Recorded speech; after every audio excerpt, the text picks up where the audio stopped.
আজানের সময় আকাশের দিকে তাকিয়ে একটি দোয়া পড়েন, আপনার সব দোয়া কবুল হবে। আল্লাহর কসম করে বলছি, আল্লাহর কসম করে বলছি, পরীক্ষিত আমল এগুলো শেয়ার করে দিবা। তুমি আমল না করেও সওয়াব পাবা তোমার একটা শেয়ারে।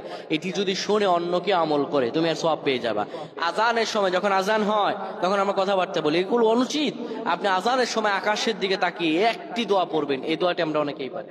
এখন বলবেন হুজুর কমন পড়ে গেছে দোয়া। আমরা অনেকেই আল্লাহ তাআলার কাছে এটা ওটা চাই, কিন্তু সঠিকভাবে চাইতে জানি না।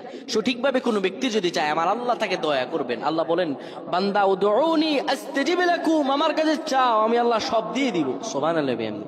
যখন আপনার আজান হয়, আজানের সময় আপনি আসমানের দিকে তাকান, তাকিয়ে আপনি বলুন, পড়তে থাকেন, আল্লাহুম্মা আনতা রাব্বি লা ইলাহা ইল্লা আনতা খলাকতানি ওয়া আনা আবদুকা ওয়া আনা আলা আহদিকা ওয়া ওয়া'দিকা মাসতাতা'তু আউযু বিকা মিন শাররি মা সানা'তু আবু'ু লাকা বিনি'মাতিকা আলাইয়া ওয়া আবু'ু বিযানবি ফাগফির লি ফাইন্নাহু লা ইয়াগফিরুয যুনুবা ইল্লা আনতা।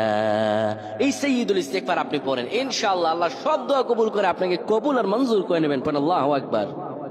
আজানের সময় আকাশের দিকে তাকিয়ে একটি দোয়া পড়েন, আপনার সব দোয়া কবুল হবে। আল্লাহর কসম করে বলছি, আল্লাহর কসম করে বলছি, পরীক্ষিত আমল এগুলো শেয়ার করে দিবা। তুমি আমল না করেও সওয়াব পাবা তোমার একটা শেয়ারে। এটি যদি শুনে অন্য কেউ আমল করে তুমি আর সওয়াব পেয়ে